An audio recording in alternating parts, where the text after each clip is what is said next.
All right, ladies and gentlemen, you know what it is. It's 9:30 a.m. Eastern time. That means it's time for Top of the Morning right here on the Urban Conservative. Y'all go ahead, give it a share. Let everybody know we're live. The show's about to start right about now. Welcome to the Urban Conservative Podcast, where we do not believe that avocado toast can save the planet or the world will end, because cars use gasoline. You won't hear that Wi-Fi is a basic human right, or that billionaires are secretly supervillains. Here, we do not believe that electric cars run on hopes and dreams. You also won't hear that anyone who disagrees with us is a fascist, or that socialism will make everyone rich. You won't be gender affirmed or offered any opportunity to share your preferred pronouns. If this causes you any discomfort, please rest assured that we couldn't possibly care less. For everyone else, thank you, and please stand by. My fellow Americans, it's time for the Urban Conservative Podcast. This is without a doubt the best podcast on the internet. It's about to go down here on the Urban Conservative. 3, 2, 1. All right, ladies and gentlemen, you know what it is. It is 9:30 a.m. on a Friday, Eastern Standard Time. Welcome to Top of the Morning, the best 30-minute morning show on the internet. Yours truly, Abdul Ali, one half of the Urban Conservative with you. Got to give a big shout out to my twin brother from the same mother, no other, Raheem Architect Soto. He is on the road doing big things. Ladies and gentlemen, as always, jump in the comment section. Let us know where you're watching and or listening from our Watch Back crew. Don't forget to make sure you leave that in the comments because we try to do as much as we can. It's time for your mugshot of the day, ladies and gentlemen. As you can see, mugshot of the day, standard Marvel hero mugshot. As always, jump in the comments, send us a picture of you with your favorite morning mug, your favorite mugshot, and you could win a cup of coffee from us here on the Urban Conservative. We'll buy you a cup of coffee.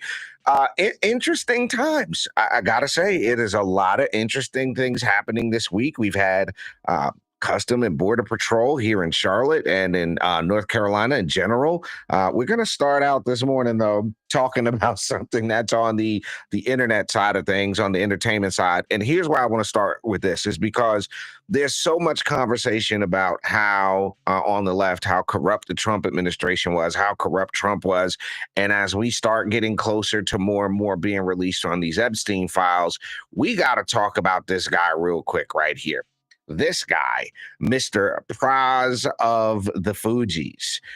If you don't know who the Fugees are, Lauryn Hill, Wyclef Jean, and Pras Michel, Haitian dudes, and Lauryn Hill, were a Grammy Award-winning classic hip-hop album, the score with the Fugees. They had Fuji La and all that stuff. But Pras, Mr. Pras here, was found guilty back in April of 2023, convicted of conspiracy, money laundering, and illegal lobbying. Now, who would Mr. Pras be dealing with? None other than Mr. Barack Hussein Obama. 1,000% Barack Hussein Obama. Now, the problem is that people tend to talk about how Barack was just that he could do no wrong. There was nothing wrong. Well, he's connected to this. A rep for the musician confirmed to Rolling Stone that he was sentenced yesterday to 14 years in prison. Judge Colleen Collar Cotelli sentenced the artist, whose real name is Pras Raquel Michel, in a D.C. federal court. This according to Billboard. After serving the sentence, he'll serve 3 years probation. Prosecutors sought a sentence of multiple decades, while his lawyers asked for only 3 years. His lawyers will next appeal both his conviction and sentence. In the meantime, he's expected to surrender on January 27th. Quote, throughout his career, Pras has broken barriers. This from his spokesperson, Erica Dumas, telling Rolling Stone. This is not the end of his story. He appreciates the outpouring of support as he approaches the next chapter. The next chapter is prison. That's what the next chapter is, buddy. You're going to prison. That's as you should. You know, this whole idea, and this leads me to mention how much the mainstream media is not talking about the connection between Obama, Hakeem Jeffries, and Jeffrey Epstein. How come they aren't talking about that connection right there? That's the connection people need to be talking about, is what was Obama and them doing? What was President doing with Epstein? Was he on the list? All that kind of stuff. So the question becomes, again, ladies and gentlemen, what was Obama and Epstein and Jeffries all connected together? That's the interesting part. So before we go any further this morning, I do want to take a moment out to talk a little bit about what's going on in North Carolina. Uh, you know, maybe I'm showing my age here. Maybe I am. I don't know. Maybe overly patriotic, I guess could be the term. But what I don't understand, and maybe y'all can help us out with this. What I don't understand is that you immigrate to the United States, okay? You immigrate to the United States. You come here, then you fly the flag of the country you left as you protest Border Patrol capturing illegal aliens.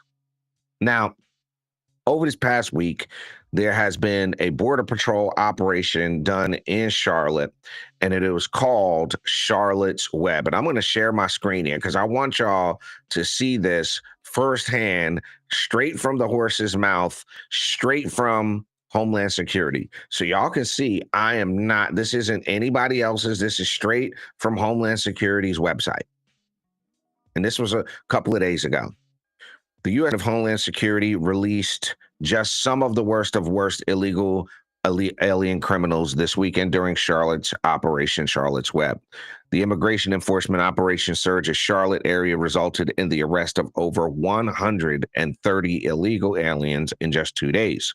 Among those taken in custody are 44 criminal illegal aliens whose criminal records include aggravated assault, assault with a deadly weapon, a dangerous weapon, assault on a police officer, battery, driving under the influence, and hit and run.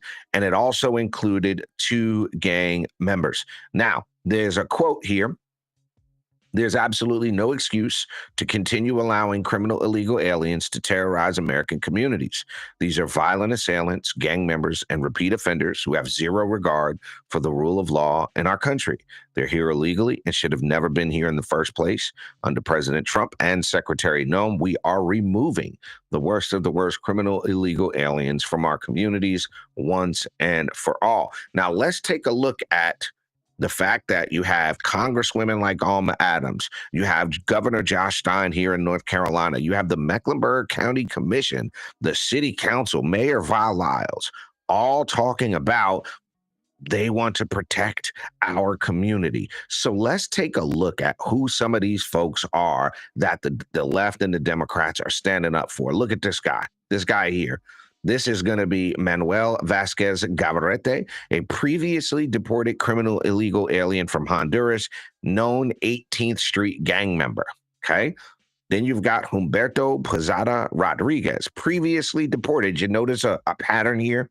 Criminal illegal alien from Honduras, known as an MS-13 gang member, convicted of trespassing, disorderly public conduct, giving false information to a police officer, 3 counts of illegal entry, previously arrested for assault on a police officer while resisting arrest, larceny, and receiving stolen goods. That is your picture-perfect immigrant, isn't it? Democrats, that's who you want to defend. That's who you want to support. That's the picture perfect person who you want here. Let's look at this guy here. That is Leonel de Jesus Chinchilla Galvan, previously removed from Honduras, aggravated assault with a dangerous weapon, driving while intoxicated. Caralia Estefania Torres Izaguirre, a criminal illegal alien, active warrant out of the Charlotte Sheriff's Office for failure to appear, felony larceny, stealing stuff. Jonas Alexander Granado Arevalo, criminal illegal alien from El Salvador, bench warrant out of the Washington, D.C. Police Department, illegal entry, came to the country illegally. This guy right here, possession of stolen goods, illegal entry, assault of a female, driving while intoxicated. So what you're going to have to do, okay, what you're going to have to do, Democrats, leftists, Alma Adams, Vialiles, tell the female, okay, that he beat up, that he's your community. Tell the victims of these people that they crash into, that they steal from, whose property they take. Tell those people that they're your community. How about that? Now, the interesting thing about this, and I saw this morning while I was out and about, for some reason, the QT was empty. Stopped at the QT this morning, grabbed some gas for the car. QT was empty. And I asked the lady at the QT, I said, is this abnormal? Is this, and she quietly said, well, we kind of like, I ain't going to dig too much into what that means, but I can guarantee you there's a lot less headaches. I also notice, they're saying tens of thousands of Charlotte Mecklenburg students aren't showing up to school. They're out of school. Now here's my problem. And maybe y'all agree with me again. Maybe I'm just hyper, patriotic here. If you're closing your business, your bakery, your flower shop, if you're closing your business because Border Patrol is rounding up illegal aliens, who's really supporting your business? If you've immigrated to this country, you started a business and you're doing everything right, why are you defending people who skip the line? Why? I just cannot make it make sense. I don't know. Maybe y'all can help me make it make sense. I don't know how it makes sense to come to the country, fly the flag of another country, try to convince the people that Border Patrol is just rounding up any black and brown people, which couldn't be further from the truth. And y'all see what Alma Adams, Vialiles, these people in North Carolina, the governor, for crying out loud, has had to say. It's more gaslighting. It is more race baiting. It is more of the same BS narrative spinning that somehow the Trump administration is racist. You tell the victims of these crimes that these people were committing that they're their community. I have yet to find one hardworking immigrant who's done everything the right way upset that they're deporting criminals. Now, let's talk about this. We do have to consider, and let's just be real here, we do have to consider that there are a lot of people who've been in this country for a long time who are undocumented, may have overstayed a visa, may have gotten in illegally, but they've come to this country, they've worked hard, they've paid taxes, they've stayed out of trouble, and they're contributing members of society. I ain't going to call them citizens because they're not, but they're contributing members of society. We have to find a way to get these people citizenship that want it, whether that's them working and paying a fine, whether that's, coming up with some sort of system for accountability, sending them back to their country of origin and then streamlining a process for them to come back in, getting their employer to sign off on a letter or a sponsorship or something like that. And we also need to look at a lot of these construction companies they're showing on the news. These construction companies are showing empty work sites.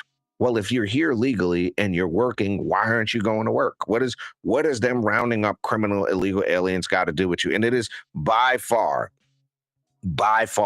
one of the most bizarre things, and nobody can make this make sense for me. I'm trying to make it make sense. Okay. That's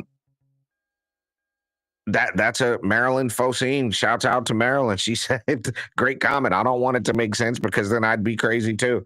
I don't understand it. Well, I tell you this before we go switch over, we take a quick commercial break and we come right back.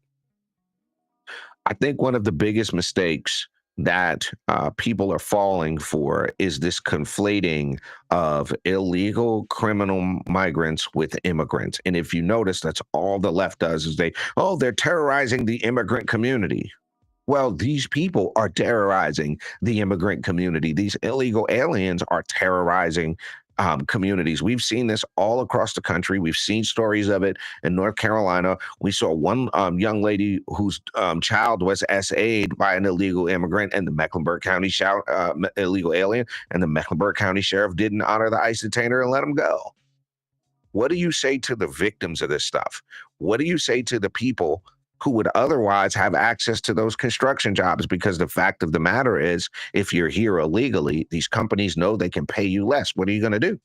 Who are you going to call? What you going to do if they pay you less?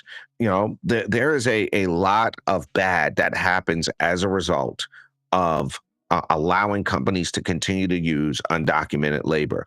Now, this whole idea, like who's going to do the jobs that Americans don't want to do? Well, you have to, by and large, understand is that Americans don't want to do the jobs because the wages are so low because they're paying the illegals to do it.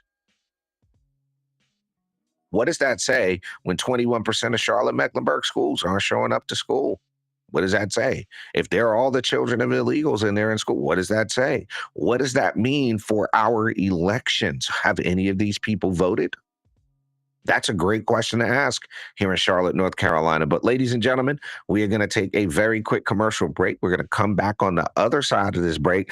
We got some news about California. This is going to be real interesting. Y'all don't go nowhere. We'll be right back here on Top of the Morning here on the Urban Conservative. Y'all don't move. The Urban Conservative is sponsored in part by Gyra Family Farms, providing your family with fresh meat, eggs, poultry, produce, and so much more. Visit gyrafamilyfarm.net to find out about their summer farm camp program, events and classes, and their exclusive Farm Share membership, which will give you 15% off all your purchases. Again, visit gyrafamilyfarm.net to find out more.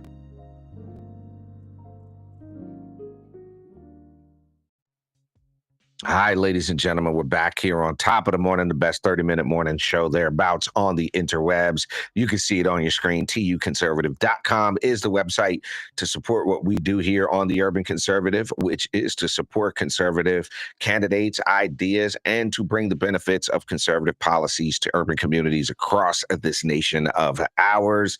So it is apparently about to go down in the great state of California because you got Mr. Soy Boy himself, Mr. Swalwell. His name always reminds me of Swallowwell. I don't know why. I just want to call him Swallowwell. I don't know why. But Swallowwell here is made his announcement that he is going to be running for the crowded California governor's race. It is a very interesting dynamic. I don't personally think he's got a shot. Swalwell has served in Congress since 2013, is facing a list of high-profile Democrats that include former Rep. Katie Porter, former Health and Human Service Secretary Xavier Becerra, former Los Angeles Mayor Antonio Villaraigosa, and activist billionaire Tom Steyer, who entered the race to lead the Deep Blue State on Wednesday. Swalwell announced his gubernatorial run on ABC's Jimmy Kimmel Live on his new campaign website. The California Democrat focused on the need to tackle high cost and affordability as he's running for statewide office, because you didn't do it for your district while you were in Congress, so there's a slight possibility you'll do it for your district as governor. Quote, I'm running for governor because prices are too high and people are scared. California next governor has two jobs. One, keep the worst president in history out of our homes, out of our streets, and out of our lives, he said. He continued, a lot of candidates talk about taking on Trump. I'm taking him on in real time. Yeah, right. It's going to be interesting to see how this race comes out, because the California governor's race is really going to be who is the wokest of them all. That is essentially what the California's governor's race is going to be, is who can outwoke the other one, who can really talk about getting, and I am going to set up a counter. We should set up a counter to see how many times the word Trump comes up in the California's governor's race and how many times the word reparations comes up. We should do a three-way counter. Trump, reparations, and January 6th. That's what we should count to see how many times comes up in the California governor's race. But I think the interesting thing that people are not going to forget is this picture right here of Eric Swalwell, Mr. Access to the Chinese honeypot spy Swalwell, all right? This is going to be what I think makes or breaks Swalwell's attempt at becoming the governor, falling for the Chinese honeypot scam. That's what's going to, I think, make or break what he's got going on for governor. But you let us know what you think. Do you think Swalwell has what it takes to beat the rest of the wokies that are running in California? And that Katie Porter lady is something else, I tell you. I've seen some interviews with her. She is absolutely something else. I just don't know where that's going to go. But I can guarantee you this, we will be there every step of the way on the Urban Conservative. You make sure you give us a like, share, follow, subscribe, all that fun stuff. Make sure you join us every Monday night at 8 p.m. for the Urban Conservative Podcast. Yours truly, Abdul Ali, and my twin brother, Raheem, Architect Soto. We've got some major announcements coming up in the next few weeks, so you're going to want to make sure you stay locked in and keyed in with us here. Y'all make sure y'all have a positive and productive Friday and a fantastic weekend. Again, make sure to hit us with a like, share, follow, subscribe, so you know when we're going live here on the Urban Conservative. We'll see you live and direct Monday night for the Urban Conservative.